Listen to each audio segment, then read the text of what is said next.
So I just want to follow up on that little TED Talk we just looked at on creativity, and hopefully, and I just also want to let you know that I'm never going to tell you your drawings are terrible or tell you it's, I'm never going to discourage you. I will, you'll see some red ink. I will correct you. We'll point you in the right direction. Drafting, as we've discussed so far, requires technical precision, and in some ways doesn't leave a lot of room for creativity. But on the other hand, having the technical precision allows you to communicate your creative ideas more effectively. So they kind of go hand in hand, that sort of left brain, right brain thing that we talked about a little bit. I also want to talk a little bit about sort of being like hard on yourself or overly demanding on yourself. There have also been some studies, in addition to the two little things that the TED Talk speaker talked about, where just sort of the psychology of learning.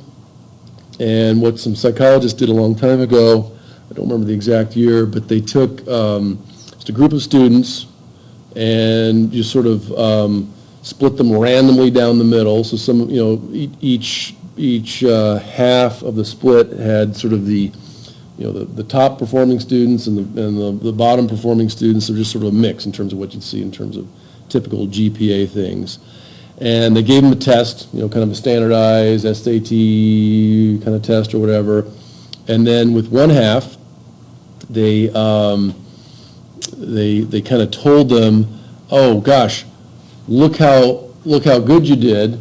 You all must be really smart, regardless of what their score was. Because they kind of went into it cold and they didn't really know exactly what the score. You must be really smart. Look how great you did. And then to the other group, they say, oh. You must have worked really hard. Look how well you did. And then they sort of prime them with these two psychologies. One is you're just gifted and you're smart. The other one, oh, you're a hard worker. Well, guess who did better on the second exam? Because now they're like, okay, you're gonna take an exam again. We'll see if your scores go up or down. And so, of course, the hard workers did better because they prided themselves on working hard, and they actually did better because they studied. The other one was like, oh, it's easy. So there's some some tie-in with that TED Talk there too, where someone tells you you stink, and maybe you start to believe it. So just don't listen to those demons in your head, if you will. But I've got one other thing on that same topic. So I was when I was in college, I was on the my college rowing team, and we got beat every single race. I didn't win a rowing race until my senior year, and we won against Columbia.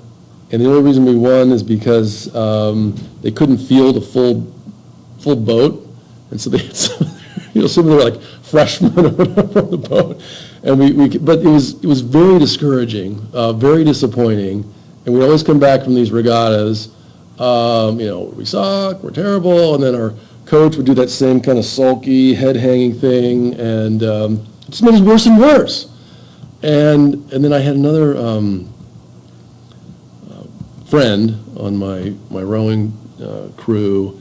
He had a couple of years at MIT, and then he went on to row for Harvard, and then he was actually on the Norwegian Olympic rowing team the following year. His name was Snorre Lorgen, and I'll never forget it. He had his own theory on human performance, because we'd come back from these races. Oh, we could have done better. Oh, we should have done better. He's like, well, no.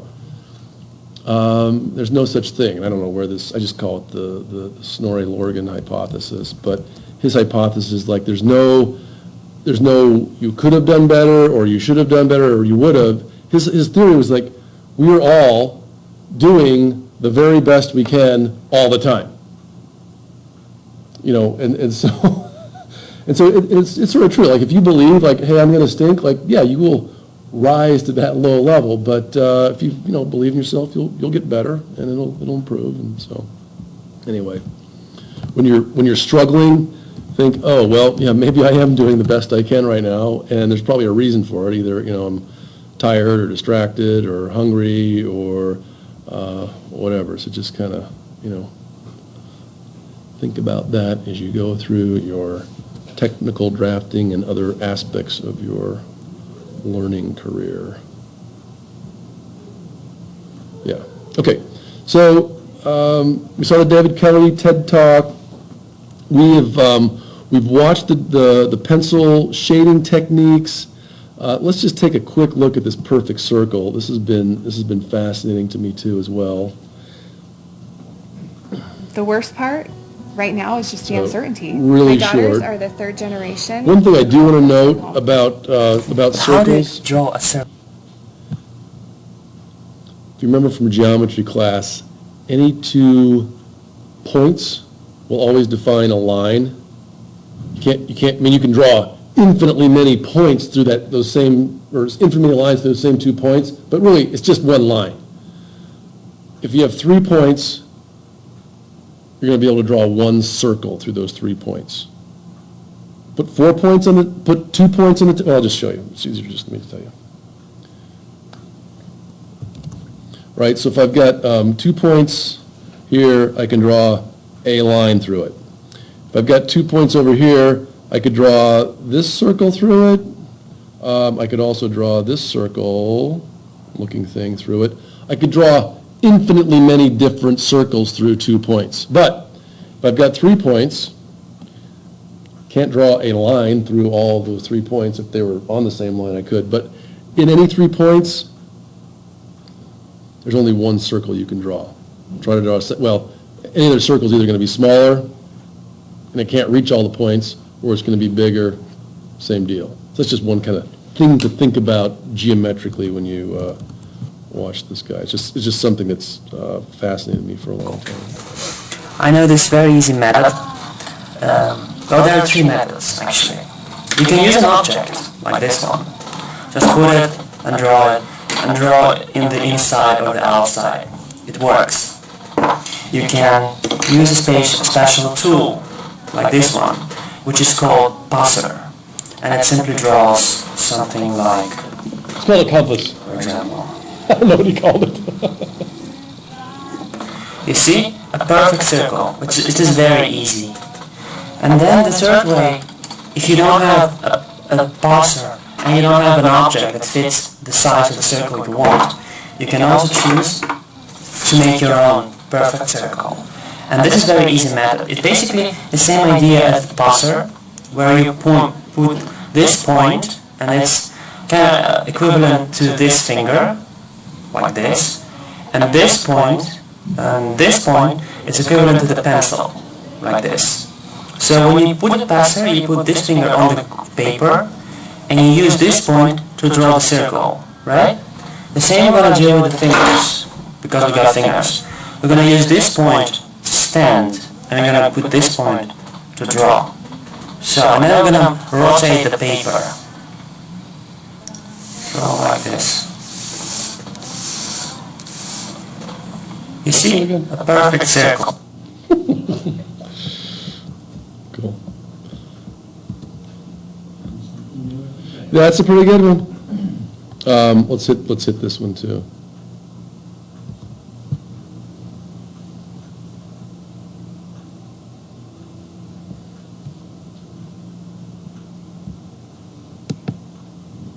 Okay, let's talk about drawing some straight lines. And obviously, I've done some sketching in my day, and I can do a pretty good straight line. You'll notice most of the time I do a nice horizontal line. And every once in a while, I can do a pretty good job of getting a parallel, although in this case, we don't particularly have that, do we? So I saw a lot of let me this on tell your you, line, or show you practice some line techniques to help assignment. you draw some nice straight lines. So the first thing we'll do is we'll get rid of this sheet of paper here.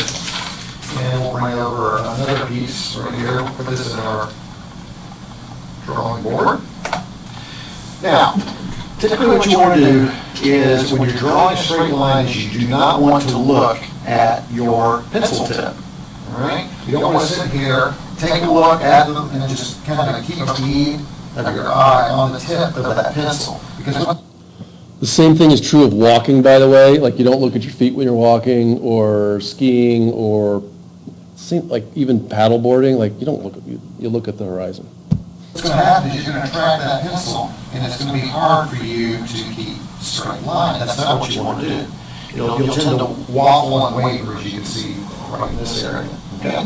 What you want to do is you want to look, put your pencil where you're going to start, and look where you want to go. Now, a lot of times people use a technique where they'll put a point out here. Okay? Now, typically, I would not do that in a .7 or a real dark. I take my construction gradient and I do a little mark. That's going to be kind of hard to see for our demonstration, so I'm going to make a nice dark one. Then we'll start our pencil where we want to begin, put our pencil where we want to begin, look, constantly looking at that point. Again, don't look at the tip as you're drawing, look at where you're going. Keep your eyes over here, and then draw your line right to that point. And you see, I missed it, so let's try it again. A little bit better. And you'll see, the second time I did it, my line is a little bit better. You see how I wavered here, and the reason I did it is I actually did look at the bottom of my pencil, which is what I told you not to do, so don't do that. So you can see that's a good way to do that. Now, some people will use a technique known as feathering. And feathering, what they'll do is they'll come in here and they'll put a point where they want to end, a point where they want to start, and do these construction drawings up. And then they start doing this business where they feather to get there. So they're slowly working to get there, and then they finally get there. But what I don't like is I don't like these lines that show up, these little lines. Okay? And that's called feathering. So look at that, feather. That's a feathering technique. Another technique that some people will use is they'll use a series of short lines. So they'll put a point here, put a point here, and they're kind of putting points and getting to where they need to go eventually, which is similar to feathering, but the length of the line segments are a little longer. So again, what they're doing is they're starting at a point, they're looking where they're going, and then they draw that line. They start there, look to where they're going to the next line, and then they go there, and then they look to the next line, so on and so forth. So what they get is a line that I think looks a little cleaner, because they don't have this feathering business, but I still see these breaks. Okay, and I don't like those. I'm not particularly fond of those breaks. But both of these are a good technique to use for beginning technical sketching folks, because it tends to get you ready for straight lines. What we want to work to, though, is that point here, point there, and then draw that line and get there, and get some nice long straight lines. But it does take time to get there. So if you'd like to start, you can start with the feathering technique and get used to the process. Then maybe you'll move up to the line segments. Again, these are line segments, that's the line segment process. Okay? But eventually I want you to get to endpoint to endpoint and draw and go. Okay? So that's what we're looking at for drawing straight lines. I focus primarily on horizontal lines. The same technique would apply for vertical lines. So you could start here, in here, and typically students, early students, find it's easier to do that. It's easier to top down.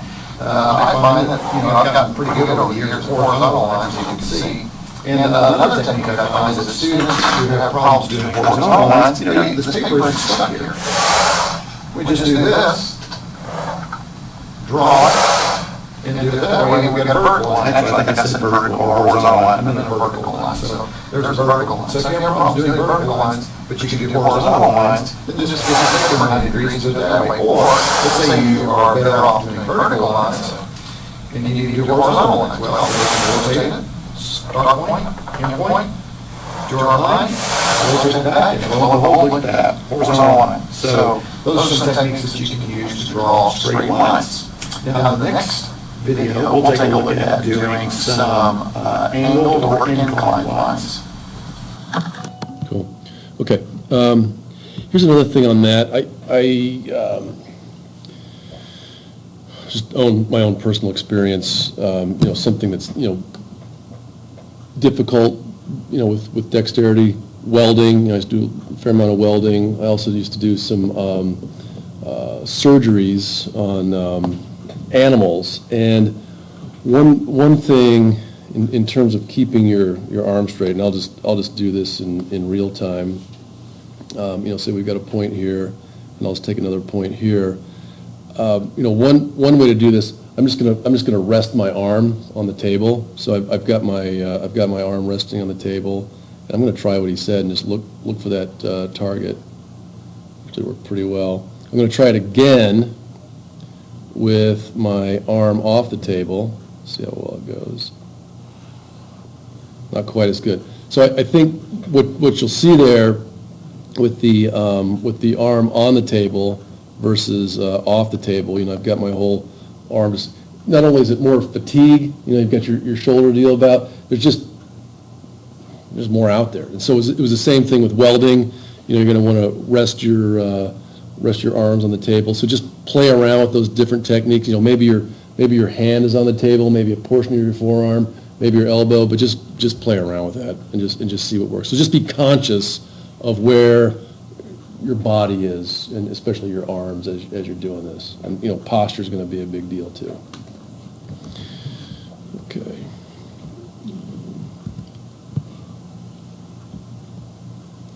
Let's just take a look at these guys.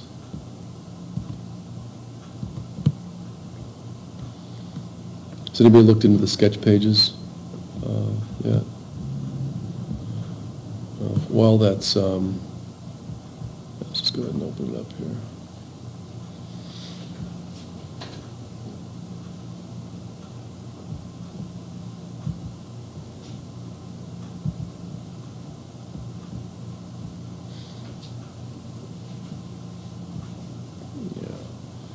So, and we've been through a fair amount of this, and you've already, I've seen Todd drawing his water bottle, and then I know somebody drawing a pencil earlier or cup. So these are all just really very easy things to get working on. And in general, I think you'll find it's easier to draw something, copy. I know the oil, Derek, was done from memory. That turned out pretty well. So anyway, I think as we move into our techniques, it's great to start with something you're familiar with. I think also you're doing a building last time. Was that just kind of from memory or creativity? So yeah. So anyway, the distinction there, in one case you're just sort of copying, exactly what the curves on a structure look like, versus doing something from memory and symmetry. And so, as you get more creative, you'll be able to, come up with your own shapes based on your mind's eye. But these are just some very simple things to get started with. If you want some more practice sketching. And then finally, let's just take a look at what's left to do for this week.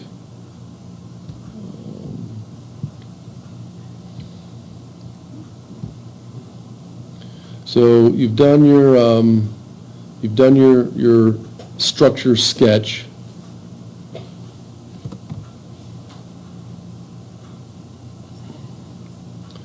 And then for the widget sketch,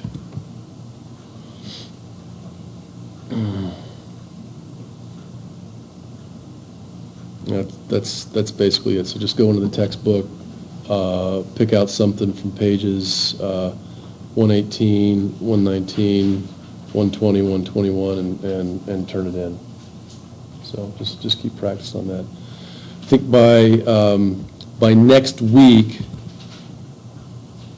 we'll start to get into the orthographic projections, the multi-views, and that's when we'll start to rely more heavily on the T-squares, which are still here. I know one person took theirs home, but do read chapter 4 before coming to class. Here's the multi-view, and the multi-view is basically, it's going to be like taking either that sketch that you did last time and doing a multi-view, or picking something else of it. And at that point, we'll really get the practice that we need with the different line types, the different thicknesses.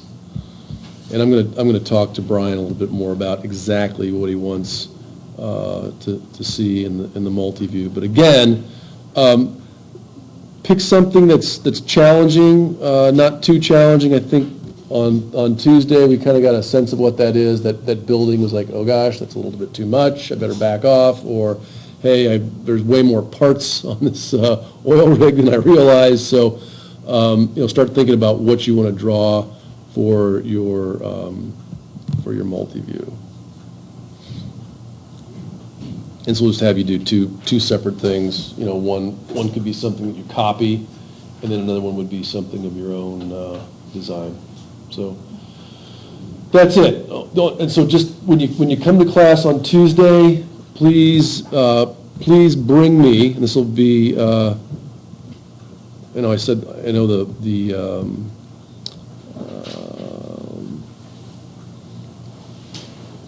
know this says it's due on the 15th and the 17th, but let's just have all these be due on the, let's see, what's today, the 15th, so 5 days. Both of these are just due on the 20th before you come to class on week 4. So you're not going to need any special equipment for it.